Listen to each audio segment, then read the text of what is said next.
This is my house. Tout ça, toutes, c'est Mika le Fifou. On se retrouve aujourd'hui pour le 4e épisode des rumeurs de la WWE. Et oui, une intro avec Paige, avec la perruque, enfin la perruque qui est un t-shirt. Ne vous inquiétez pas, c'était pas Samantha.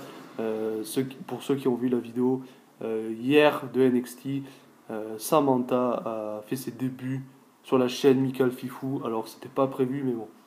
Voilà, donc ne vous inquiétez pas, c'était pas Samantha. Je faisais Paige, voilà. Donc 4e épisode des rumeurs de la WWE.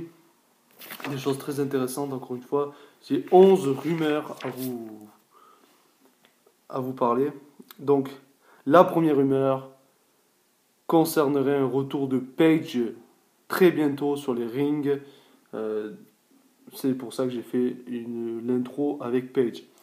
Retour de Paige bientôt sur les rings, probablement, car elle a recommencé à s'entraîner au Performance Center à Orlando. Elle avait d'ailleurs mis un post sur Twitter, voilà, avec une photo qu'elle était, qu'elle allait. Je sais plus trop ce qu'elle avait dit dans le post, mais bref, elle a mis une photo du Performance Center. Elle se rentraîne actuellement au Performance Center, donc on pourrait la revoir très bientôt à la WWE. J'ai hâte de la revoir, sérieux, j'ai vraiment hâte de la revoir. Elle me manquait beaucoup depuis qu'elle était absente. Au début, elle avait été blessée et ensuite, elle avait été suspendue. Enfin, il y a eu beaucoup de problèmes. Il y a eu beaucoup de problèmes avec Paige. Également avec son petit ami Alberto Del Rio. C'était assez compliqué, voilà. Mais elle ferait probablement son retour très bientôt. Est-ce qu'elle va apparaître à No Mercy dans le Fatal 5-Way? Peut-être. On verra ça en tous les cas. Retour de Paige très bientôt. Et Paige sera apparemment free agent. C'est un peu comme John Cena, voilà. Elle est free agent comme John Cena. Vu qu'elle n'a pas participé au check-up, elle pourrait aller à Raw ou au SmackDown. Parce que c'est vrai qu'elle avait été draftée à Raw, je crois. Et vu qu'elle n'a pas fait le Superstar Shake-Up, c'est une free agent. Donc elle pourrait également aller à SmackDown. Je pense que ça serait mieux qu'elle aille à SmackDown. Pourquoi ? Tout simplement que à Raw, on va avoir bientôt les débuts de Asuka. Et Asuka, c'est une top star. En tous les cas, ils n'ont pas intérêt de lui rater son booking à Asuka. Parce qu'à NXT, voilà, c'était quelque chose. S'il lui rate son booking à Raw, ça ne va pas le faire. Donc ça serait mieux que Paige va à SmackDown. Parce que Paige est une top star. Voilà, donc vu qu'on n'a pas trop de top stars à SmackDown, à part Charlotte. Charlotte est la seule top star. Clairement, c'est la seule top star de SmackDown. Donc, certes, voilà. Du coup, ça serait mieux que Paige, elle va à SmackDown parce que c'est une top star Paige. Donc, ça serait mieux qu'elle aille à SmackDown parce que Asuka va à Raw. Donc, voilà, c'est pour ça. Pour pas qu'il y ait toutes les top stars limite à Raw et que à SmackDown, tu n'as que Charlotte, quoi. Donc, voilà. Donc ça serait mieux qu'elle aille à SmackDown parce que SmackDown a besoin de Paige. Je pense que ça pourrait être très intéressant. Une rivalité entre Paige et Charlotte, ça peut donner du lourd. Même si une autre rumeur est en cours concernant une prochaine rivalité de Charlotte, j'en reparlerai un peu plus tard dans la vidéo. Donc on risque de voir le retour de Paige très bientôt. Voilà.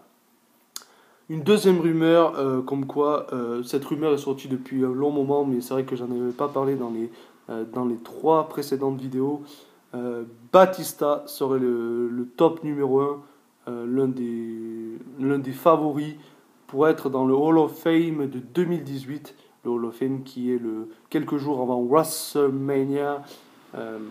C'est le vendredi, il me semble. Donc, je pense que cette rumeur est vraie. Batista pourrait être l'un des favoris de la prochaine classe du Hall of Fame de 2018. Classe 2018. Et également Goldberg ferait également partie des favoris. Goldberg qui, sa carrière est est probablement terminé. Il y avait des rumeurs comme quoi au début il reviendrait pour WrestleMania 34, mais ces rumeurs auraient changé. Donc si on voit un retour de Goldberg, ça serait durant le Hall of Fame de 2018. Et il ferait également une partie des favoris. Car Goldberg a terminé sa carrière à WrestleMania 33 contre Brock Lesnar. Il avait perdu le titre universel et il ne recatcherait pas dans le futur. Voilà. Donc il pourrait également faire partie des favoris. Ensuite, une troisième rumeur, c'est pas vraiment une rumeur, mais c'est plus une news, mais bon, c'est un peu une rumeur quoi quand même. Goldust souhaiterait le retour de Cody Rhodes à la WWE très bientôt. Cody Rhodes qui est actuellement maintenant à la Ring of Honor, il était très mal utilisé à la WWE en Stardust, c'était pas terrible. Et il a bien fait de partir Cody Rhodes et maintenant il est actuellement à la Ring of Honor. Il fait également des passages à la New Japan Pro Wrestling, et il est mieux où il est. Voilà. Cody Rhodes il est mieux où il est, et Goldust souhaiterait le retour de Cody Rhodes très bientôt. Cody Rhodes qui est, je sais pas si c'est son frère ou son demi-frère déjà, parce que je crois que je sais jamais en fait. Je sais pas si son frère ou demi-frère. Bon ouais, c'est un peu pareil, mais enfin pas vraiment, mais bref, on va dire frère. Du coup, Goldust souhaiterait le retour de son frère à la WWE. Je ne sais pas si ça va arriver, parce que surtout que il va avoir le live event bientôt, le retour de Starcade. Donc Goldust y participerait. Pourtant, du coup, j'avais vu que c'était un live event qui était réservé à l'écurie SmackDown. Du coup, je sais pas, mais bref. Du coup, il souhaiterait le retour de Cody Rhodes. Une autre rumeur, comme quoi Shane et Kevin Owens ne devraient pas se frapper sur la gueule, hein, comme il y a 2 semaines, quoi, avant que Shane se fasse suspendre, et il est revenu d'ailleurs la semaine dernière, enfin cette semaine là plutôt, et ils ne devraient pas se taper sur la gueule de nouveau avant Hell in a Cell pour que pendant le match, ça éclate, quoi. Parce que certes, il y a 2 semaines, Shane s'était fait suspendre, voilà, parce qu'il avait frappé Owens. La semaine dernière, il n'était pas là. Et Kevin Owens avait fait le coup de boule à Vince. Et cette semaine, il a fait son retour euh, ben, pour, euh,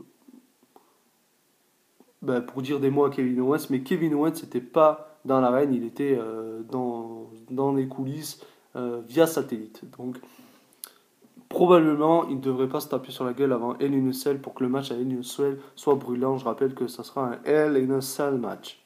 Donc, ça, c'est une bonne chose. Ensuite, une autre rumeur comme quoi, d'ailleurs, on en parle, on continue d'ailleurs cette rivalité, avec Vince aurait laissé apparemment Kevin Owens le frapper, lui faire un coup de boule et le faire saigner, car il aime bien le travail actuel de Kevin Owens. Il y a quelques mois, il n'aimait pas trop Kevin Owens. D'ailleurs, il lui avait changé son look, etc. Il lui faisait venir en tant que The New Face of America. Il aimait pas trop le booking de Kevin Owens il y a quelques mois. Mais il aurait changé d'avis apparemment. Bon, Vince, c'est comme ça. Hein. Il aurait changé d'avis. Il faut pas chercher à le comprendre des fois, Vince.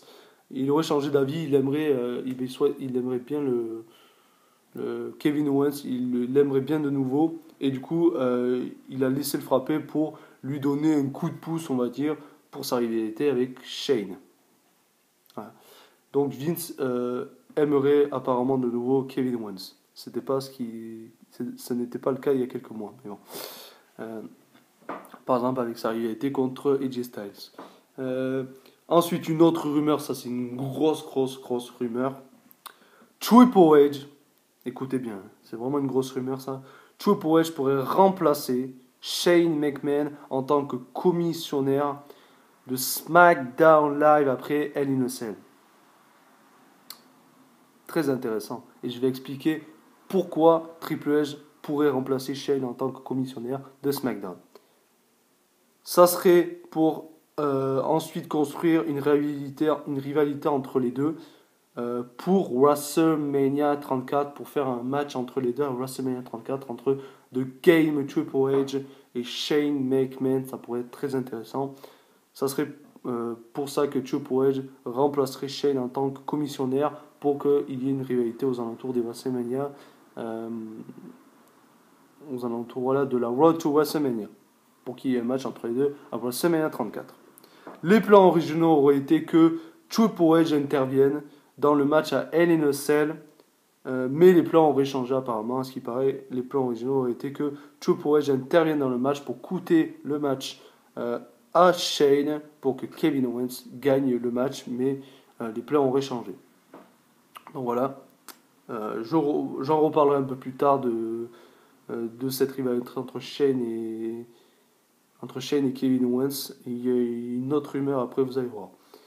Donc on va passer à une autre rumeur. On reviendra avec la rivalité Shane McMahon et Kevin Owens un peu plus tard avec le potentiel retour de Triple H. Donc une autre rumeur. Undertaker ferait sa première apparition en public depuis WrestleMania 33 à une séance de dédicace, je crois c'est, à Ace Universe, mais je ne suis pas vraiment trop renseigné sur ça, mais il ferait une première apparition depuis WrestleMania 33 auprès des fans dans une séance dédicacée. D'habitude, l'Undertaker ne fait pas des séances d'autographes, j'ai vu, mais pour changer un petit peu, il souhaiterait la faire, donc il ferait une séance d'autographe. Il y a également toujours un possible retour de sa part. Ça, c'est toujours une rumeur, que j'en avais parlé dans les précédentes vidéos. Et ça serait toujours un potentiel retour de l'Undertaker sur les rings, pour qu'il il pourrait peut-être apparaître lors de No Mercy ce dimanche pour coter le match à John Cena, pour l'affronter à Survivor Series. Ça, c'est également l'une des grosses rumeurs du moment. Est-ce que ça sera le cas? Nous verrons ça ce dimanche à No Mercy. Donc voilà, on va reprendre la rivalité entre Shane et Kevin Owens. Donc, pendant ce match entre Shane et Owens à Hell in a Cell, Owens dominerait Shane dans la cage. Shane serait donc potentiellement blessé, donc donc ça serait crédible qu'il soit absent de SmackDown là. S'il se fait défoncer par Owens à Hell in a Cell, ça serait crédible qu'il soit absent et qu'il soit blessé. Donc ça crédibiliserait une certaine absence de Shane à SmackDown. Donc c'est pour ça qu'il y aurait un retour de Triple H en attendant. Triple H arriverait sur le ring, le SmackDown après Hell in a Cell, pour faire une grande annonce et dire que il serait le nouveau commissionnaire de SmackDown. Ça serait drôle parce que Stephanie, sa femme, commissionnaire de Raw et lui serait commissionnaire de SmackDown. Mais bon, ça c'est Triple H, il serait pas commissionnaire de SmackDown pendant non plus très longtemps, ne vous inquiétez pas. Mais ça sera en attendant de construire cette rivalité avec Shane pour la Road to WrestleMania, pour la Road to WrestleMania de cette année, quoi. Du WrestleMania qui va arriver, WrestleMania 34. Donc ça serait crédible qu'il soit absent. Shane, s'il s'est fait défoncer par Owens, qu'il est blessé, et Triple H qui ferait son retour pour le remplacer, c'est vraiment très logique. Il aurait, ça c'était étonnant quand même, parce que bon, du coup, il y aurait un retour de Triple H pour le remplacer. Et en attendant que Shane revienne, voilà, parce qu'il ne serait pas prévu pour revenir dans les mois à venir ensuite, Shane. Donc, en attendant, Triple H aurait une rivalité avec Kevin Owens. Et ça serait bizarre parce que, du coup, rappelez-vous, non, c'était pas le Raw après SummerSlam 2016, mais je crois 2 semaines après, 2 semaines après SummerSlam de l'année dernière, il y avait eu le Fatal 4-Way. C'était un Fatal 4-Way, oui. Ou un Fatal 5-Way. Non, c'était un Fatal 4-Way, je crois. Et Kevin Owens avait gagné le titre grâce à Triple H. Triple H avait trahi Rollins pour construire le match, la rivalité entre Triple H et Rollins pour WrestleMania 33. Et du coup, il avait donné le titre à Kevin Owens, il avait aidé à gagner le titre.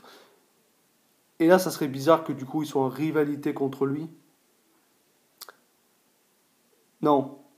Oui, j'ai dit que ça serait bizarre, mais non. Pourquoi ? parce que ça serait pas bizarre, parce qu'en fait, vu que Kevin Owens pardon, a frappé Vince McMahon, ça serait logique que du coup Triple H en veuille à Kevin Owens que, que, que, que, que, ben, j'arrive pas à trouver le mot, que Vince se soit fait frapper par Owens. Donc ça serait logique que du coup Triple H, qui aimait vraiment Kevin Owens dans le passé pour lui donner le titre universel, et ben il soit énervé Triple H auprès de Kevin Owens, et du coup ben, il se vengerait du fait que Kevin Owens ait frappé son beau-père et également son beau-frère. Euh, Shane Hell in a Cell. Donc ça serait logique du coup. Et du coup, pour la première fois depuis un long moment, Triple H serait face dans une rivalité. Et oui, ça changerait un peu des dernières années où Triple H du coup était heel avec l'autorité, etc. Ça va changer un petit peu, ça va être bien. Donc voilà, ça c'est vraiment la grosse rumeur du moment. Ça serait vraiment grosse rumeur du moment.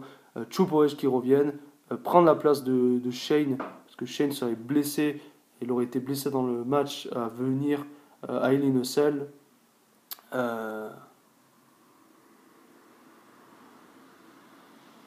Et du coup, ben voilà. Du coup, Triple H le remplacerait et du coup, ensuite, serait dans une réalité avec Kevin Owens. Ça peut être très intéressant. Ensuite, une autre rumeur comme quoi il y aurait un possible Triple Threat match euh, pour le titre des États-Unis à Hell in a Cell entre Ty Dillinger, Baron Corbin et AJ Styles. Euh, il y a quelques semaines, AJ Styles avait proposé un Open Challenge et Baron Corbin avait dit qu'il serait son adversaire. Et c'était Ty Dillinger au final qui était intervenu. Et Baron Corbin n'aurait pas été content que Dillinger prenne sa place. Du coup, il avait frappé, etc. Et du coup, ben, cette semaine à SmackDown, on a eu Corbin contre Styles. Voilà. Corbin contre Styles. Cette semaine. Oui, c'était bien cette semaine qu'on l'a eu. Oui, c'était cette semaine.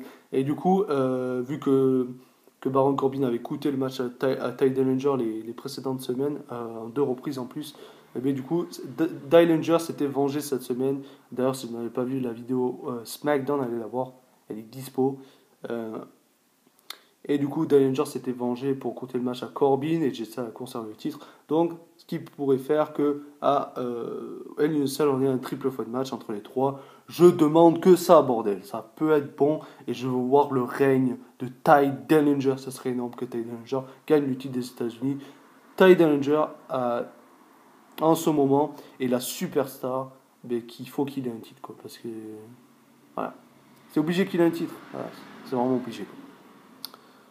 Il faut qu'il ait un titre, bordel, pour le mettre en avant, parce que c'est vrai qu'il est très mal utilisé en ce moment.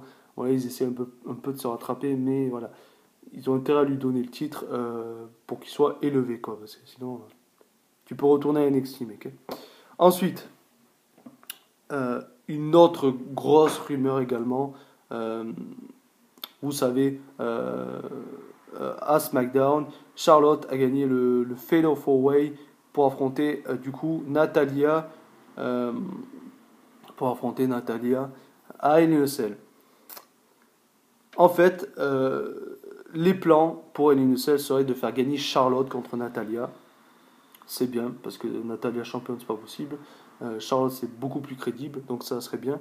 Euh, du coup, Charlotte devrait gagner le titre féminin contre Natalia à Hell in a Cell. Le but de faire gagner Charlotte contre Natalia serait de créer en long terme, donc aux alentours de WrestleMania, pareil, comme la rivalité entre. Merde. Putain, comme quelle rivalité. Putain, je l'ai dit en plus. Comme la rivalité entre Triple H et Shane pour les alentours de WrestleMania 34, eh ben, ils veulent faire pareil avec Charlotte, lui donner une rivalité contre Ronda Rousey pour WrestleMania 34. Et le but, ça serait de créer une rivalité entre ces deux-là pour qu'elles aient un match à WrestleMania 34 pour le titre féminin. Ça serait vraiment un match de malade. Charlotte contre Ronda Rousey. Euh, du coup, pourquoi ils veulent faire cette rivalité? Parce que du coup, pendant le Mae Young Classic, si vous ne l'avez pas vu d'ailleurs, allez le voir parce que c'est voilà, C'était énorme, le Mae Young Classic. Donc allez le voir si vous n'avez pas vu. Du coup, pendant le Mae Young Classic, on a vu des petites séquences. Il y avait une altercation entre les Four Women de l'UFC, Ronda Rousey, voilà, les potes de Shayna Baszler. Là. Euh, Altercation des Four Horsemen de l'UFC et du coup de la WWE, Bayley, Sasha Banks, Charlotte, Becky Lynch, bref, vous connaissez quoi.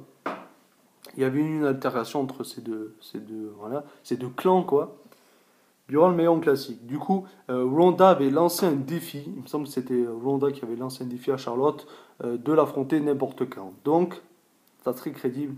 Ça, il pourrait vraiment avoir une rivalité entre les deux. Du coup, c'est pour ça qu'ils veulent faire gagner Charlotte contre Natalia à Hell in a Cell pour construire ensuite une rivalité entre Charlotte et Ronda Rousey pour WrestleMania 34. Je pense que ça pourrait être énorme. Les plans originaux, on va parler des plans originaux parce qu'au début c'était pas prévu que la WWE font ça. Les plans originaux étaient que Naomi conserve le titre jusqu'au Royal Rumble. Pour que la WWE en fait vende, vous savez, vous savez, les championnats, le championnat féminin de SmackDown a éclairé là, le Glow Women's Championship. Ils voulaient vendre des ceintures comme ça pour les enfants, les jouets, voilà, les jouets de la WWE, des ceintures vraiment, des ceintures de Naomi quoi, que le titre s'éclaire et tout là, vous voyez quoi. Mais du coup, le fabricant de Mattel aurait dit que ça prendrait environ 10 mois pour fabriquer les titres, donc la WWE aurait abandonné le projet parce qu'ils voulaient juste faire conserver Naomi le titre jusqu'au Royal Rumble, le temps de vendre euh, les